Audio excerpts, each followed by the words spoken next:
Budget को लेकर CM Yogi Adityanath ने सोशल मीडिया प्लेटफॉर्म एक्स पर पोस्ट किया है।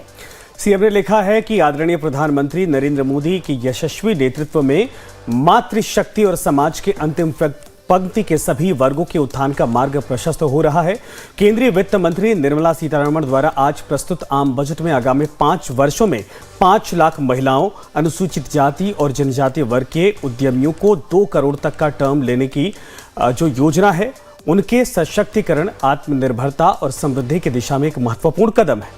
बिल्कुल, और उन्होंने आगे लिखा, इस ऐतिहासिक बजट के लिए प्रधानमंत्री जी का हार्दिक आभार एवं वित्त मंत्री जी का धन्यवाद। तो बजट की तारीफ सीएम योगी आदित्यनाथ ने की है। अपने सोशल मीडिया हैंडल एक्स पर उन्होंने ये तमाम बातें लिखी हैं। बात उन्होंने महिलाओं की है, अंतिम वर्ग में बैठे हुए लोगों को जो लाभ दिया गया है उसकी भी बात उन्होंने की है। तो बजट पेश होने के बाद जेडीयू प्रवक्ता राजीव रंजन सिंह ने क्या कुछ कहा, सुनिए।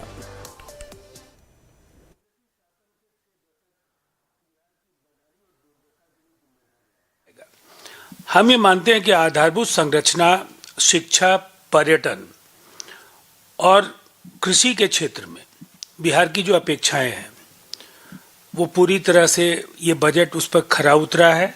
और दूसरी तरफ अगर हम राष्ट्रीय परिप्रेक्ष्य में देखें तो मध्य वर्ग को लेकर के विपक्ष बहुत हमलावर था, लेकिन आज इनकम टैक्स के लिमिट को 12 लाख रुपए किया गया कि इसके 12 लाख की आय तक कोई कर देय नहीं होगा।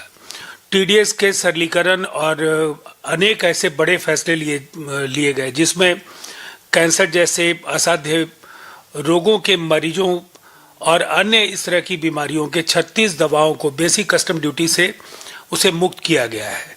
तो हम ये कह सकते हैं कि ये बजट समाज के सभी वर्गों, देश के सभी राज्यों, सभी तबकों के विकास के लिए प्रतिबद्ध है।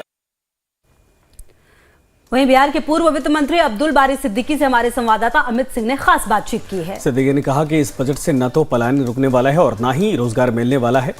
सिद्दीकी ने आगे कहा कि चुनाव को देखते हुए बिहार के लोगों को लुभाने की कोशिश की गई है, लेकिन बिहार के लोग इनके झांसे में नहीं आएंगे। सुनिए। देश का बजट पेश हो गया है और बिहार में चुनावी साल है। जाहिर है कि जो उम्मीदें जनता को रही उसमें कितना जनता के हित में ये बजट है ये जनता बताएगी, लेकिन सबसे महत्वपूर्ण है कि विपक्ष क्या सोचता है, क्योंकि सरकार काफ़ी इस फैसले से, इस बजट से काफ़ी उत्साहित दिखती है। हमारे साथ बात करने के लिए पूर्व वित्त मंत्री अब्दुल बारी सिद्दीकी जी हैं। सिद्दीकी साहब, इस बजट से सरकार को बड़ी उम्मीद, वो कह रही है कि भाई इस बजट ने तो बिहार को तोहफा ही तोहफा दिया है। क्या लगता है कि बिहार को वाकई कुछ मिला है? बता दिया जाए क्या तोहफा दिया है, बिहार को क्या तोहफा दिया है। बिहार को विशेष राज्य का दर्जा मिल गया, बिहार को जो है सेंट्रल यूनिवर्सिटी मिल गई, बिहार में जो है कोई बड़ा उद्योग धंधा लगाने का ऐलान कर दिया गया। क्या बिहार में कोई रेल का कारखाना लग गया? कौन सी लग गया? कहते हैं मखाना उद्योग, अब उसका एक बोर्ड बनेगा। इसके अलावा टैक्स में रियायत मिली है। इसके अलावा बहुत सारे जो मिथिलांचल के इलाके में बहुत सारे सिंचाई को लेकर आपको मैं तस्वीर भेज देता हूँ। बहुत साल पहले से केंद्र सरकार का एक मखाना अनुसंधान केंद्र चल रहा है। 4 लेन पर जाइएगा तो हाथी का जो दिखाने वाला दांत है वो नजर आएगा वहाँ आपको।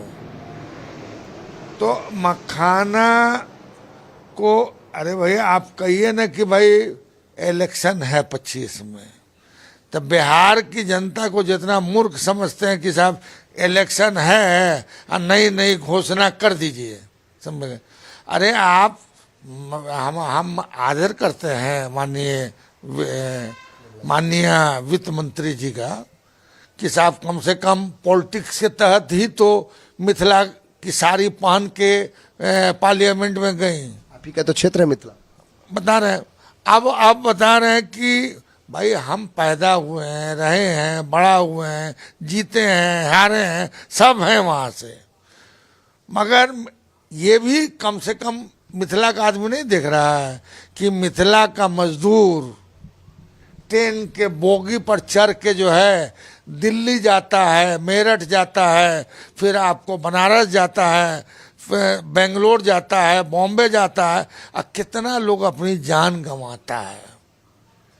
तो अब आप पलायन की तरफ इशारा कर रहे हैं। नहीं, पलायन, हमारा पलायन रुकता, हमारे यहाँ उद्योग धंधा मिलता, हमारे लड़कों को जो है दिल्ली, बेंगलोर, दूसरे जगह पढ़ने के लिए जाना नहीं पड़ता। यहाँ जो है किसी भी यूनिवर्सिटी को जो है, मिथिले यूनिवर्सिटी को अगर मिथिला पर इतना आप हैं ये, तो हम लोग नहीं समझते हैं, कहीं पे निगाह है, कहीं पे निशाना आज का। 10 में से कितना अंक देंगे इस बजट को? हाँ, 10 में तो निराशाजनक बजट है, ठगने वाला बजट है, बाइस्कोप दिखाने वाला बजट है। 2 अंक भी नहीं देंगे? हैं? हम बोल रहे हैं जो उन है, आप बाइस्कोप वाला बजट है, समझा कि नहीं? कहते थे ना, एक था कि क्या मिली है ऐसे लोगों से जिनकी फितरत छुपी रहे और नकली चेहरा सामने आए, असली चेहरा तो वो है असल। ये अब्दुल बारी सिद्दीकी जो बड़ा चेहरा और पूर्व वित्त मंत्री रह चुके बिहार के, उन्होंने कहा कि ये छलावा वाला बजट है और कहीं पे निगाहें, कहीं पे निशाना है। चूंकि बिहार में इस साल चुनाव होने हैं, जाहिर है कि लोगों को ये तोहफे के तौर पर एक दिखाने की कोशिश की गई है। लेकिन अगर ये तोहफा होता तब जब बिहार को विशेष राज्य का दर्जा मिलता, जब बिहार को विशेष पैकेज मिलता, सेंट्रल यूनिवर्सिटी का दर्जा मिलता, तब मानते कि वाकई में अगर बिहार में चुनाव है, उसको लेकर भी कम से कम लोगों को राहत मिलती है। तो इस बजट को लेकर जो आरजेडी है, विपक्ष में बैठी पार्टी है, वो इसे छलावा वाला बजट बता रही है। कैमरा पर्सन नीलमणि के साथ अमित कुमार सिंह, लाइव टाइम्स, पटना। तो देखिए, बजट आ चुका है, ऐसे में अब मिली जुली प्रतिक्रिया भी सामने आ रही है, लेकिन निश्चित तौर पर यह मानना होगा कि इस बजट में बिहार को बड़ी सौगात जरूर मिली है। तो खबरों का सिलसिला आगे भी लगातार जारी रहेगा, बने रहिए हमारे साथ।